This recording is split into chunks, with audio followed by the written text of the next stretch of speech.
Bible की शान।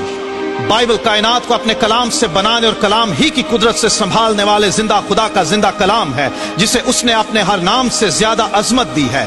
Bible तपाई गई चांदी से ज्यादा साफ है, ये सोने से बल्कि बहुत कुंदन से ज्यादा पसंदीदा है। ये सच्चाई है बल्कि सच का मयार है। ये बीज है जो बो दिया जाए तो बेफल नहीं रहता। इंसानों की रूहानी ग़िज़ा है जो शहद से ज्यादा शीरीं है। ये आईना है जिसमें हमें अपनी हकीकी सूरत नजर आती है। यह हथौड़े की मानद है जो सख्त दिलों, सोचों और ख्यालात को चकनाचूर कर देता है। यह दो धारी तलवार से ज्यादा तेज है जो बंद बंद और गूदे गूदे को जुदा करके गुजर जाता है। यह आग है जो नाराज़गी को भस्म कर देती और ईमान को खालिस और मजबूत बना देती है। यह कदमों के लिए चिराग और राह के लिए रोशनी है। यह खुदा की तरफ से इंसानों को दिया गया अबदी ज़ाबिता हयात है।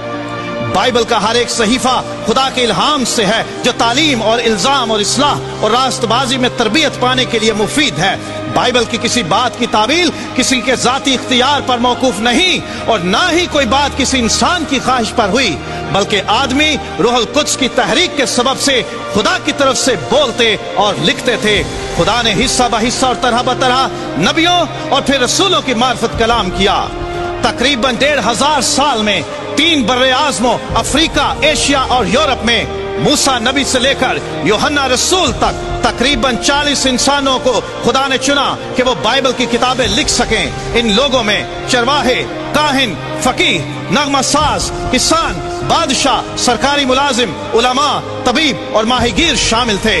उनके जमाने अलग, हालात अलग और मकामात भी अलग अलग थे, तो भी बाइबल की तमाम किताबों में एक ही मरकजी मजमून का पाया जाना और इसमें किसी भी तरह के अंदरूनी तजाद या इख्तलाफ का ना पाया जाना यह जाहिर करता है कि बाइबल खुदाए वाहिद का शाहकार है। बाइबल की हजारों नबूवतें तारीख में लफ्ज ब लफ्ज पूरी हो चुकी हैं और अब भी यह सिलसिला जारी है, जो इस बात का सबूत है कि यह कलाम ऐसी हस्ती का है जो इंसानों समेत तमाम कायनात के माजी, हाल और मुस्तकबिल से ना सिर्फ वाकिफ है बल्कि उस पर इख्तियार रखती है।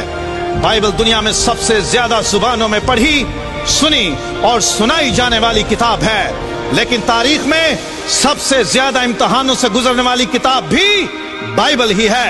हर दौर में कलाम खुदा की मुखालिफ कुव्वतों ने तारीखी, जुग्राफियाई, अदबी और सकाफती समेत तमाम दस्तयाब उलूम इस्तेमाल करते हुए इस किताब की सच्चाइयां झुठलाने, इसका इख्तियार खत्म करने और इसकी तासीर मिटाने की बेहद कोशिशें की, लेकिन यह किताब हर इम्तिहान में खरी साबित हुई।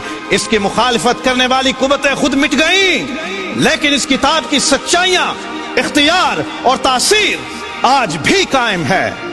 मुख्तलिफ जमानों, जगहों और कौमों में से बतेरे उठे जिन्होंने यह साबित करने की सरतोड़ कोशिश की कि बाइबल अपनी असल हालत में मौजूद नहीं बल्कि बदल गई है।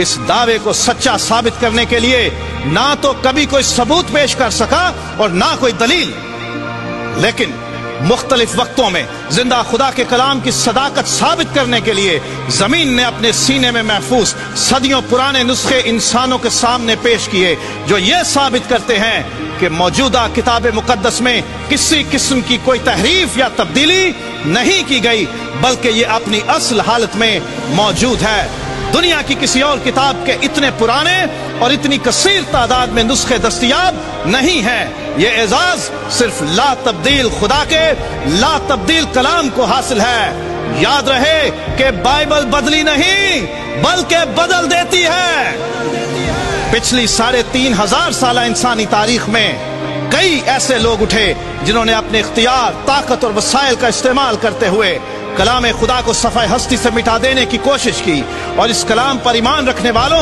और इसकी मुनादी करने वालों को घायल किया, मारा, जिंदा जलाया, खूंखार दरिंदों के सामने डाला, जलते हुए तेल में डाला, जानवरों की खालों में सिया, सूलियों पर चढ़ाया और यह भी दावा कर दिया कि हमने बाइबल का वजूद इस दुनिया से खत्म कर दिया है। लेकिन याद रहे कि बाइबल को मिटाने के दावे करने वाले खुद मिट गए, लेकिन बाइबल अपनी पूरी शान, सदाकत, इख्तियार और तासीर के साथ आज भी कायम है। हर बशर घास की मानंद है और उसकी सारी शान और शौकत घास के फूल की मानंद। घास तो सूख जाती है और फूल गिर जाता है, लेकिन खुदावंद का कलाम अब तक कायम रहेगा, अब तक कायम रहेगा।